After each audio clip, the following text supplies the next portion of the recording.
Praise the lord. ಈ ದಿನದ ದೇವರ ವಾಗ್ದಾನ ಯೆಶಾಯ 49ನೇ ಅಧ್ಯಾಯ 1ನೇ ವಚನ. ನಾನು ಗರ್ಭದಲ್ಲಿರುವಾಗಲೇ ಯೆಹೋವನು ನನ್ನನ್ನು ಕರೆದನು.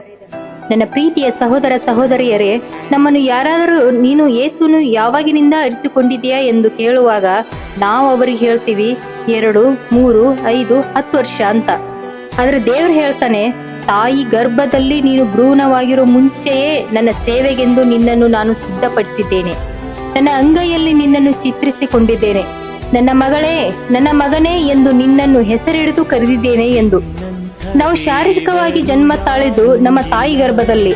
ಆದರೆ ಜಗತ್ತೋತ್ಪತ್ತಿಗೂ ಮುಂಚೆಯೇ ದೇವರು ನನಗೆ ನಿನಗೆ ಆತ್ಮಿಕವಾಗಿ ಜನ್ಮ ನೀಡಿದ್ದಾರೆ. ಅದಕ್ಕಾಗಿಯೇ ನಮ್ಮ ಪಾಪಗಳಿಗಾಗಿಯೇ ಯೇಸು ಶಿಲುಬೆಗೆ ಹಾಕಲ್ಪಟ್ಟರು. ಅದರಿಂದಲೇ ನಮಗೆ ದೇವರ ಮಕ್ಕಳಾಗುವ ಮತ್ತು ಅವರನ್ನು ಅಪ್ಪ ಎಂದು ಕರೆಯುವ ಅಧಿಕಾರವನ್ನು ಕೊಟ್ಟರು. ಇದರಿಂದಾನೇ ಗೊತ್ತಾಗುತ್ತೆ ತಂದೆಯಾದ ದೇವರಿಗೆ ನಮ್ಮ ಮೇಲೆ ಎಷ್ಟು ಪ್ರೀತಿ ಇದೆ ಎಂದು. ಅದಕ್ಕೆ ಭೂಮಿ ಮೇಲೆ ಇರುವುದೆಲ್ಲದರ ಮೇಲೆ ನಮಗೆ ಅಧಿಕಾರವನ್ನು ಕೊಟ್ಟಿದ್ದಾನೆ. ನನ್ನ ಹೆಸರಿನ ನಿಮಿತ್ತ ನೀವು ಏನು ಕೇಳಿಕೊಂಡರೂ ಅದು ನಿಮಗೆ ದೊರಕುವುದು ಅಂತ ಹೇಳಿದ್ದಾರೆ.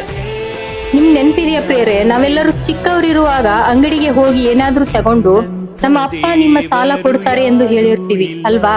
ಹಾಗೆಯೇ ನನ್ನ ನಿನ್ನ ಪಾಪ, ಅನಾರೋಗ್ಯ, ಚಿಂತೆ, ಕಷ್ಟ, ದುಃಖ ಇವೆಲ್ಲದರ ಸಾಲವನ್ನು ತಂದೆಯಾದ ದೇವರು ಯೇಸುವನ್ನು ಶಿಲುಬೆಗೆ ಅರ್ಪಿಸುವ ಮೂಲಕ ತೀರಿಸಿದ್ದಾರೆ.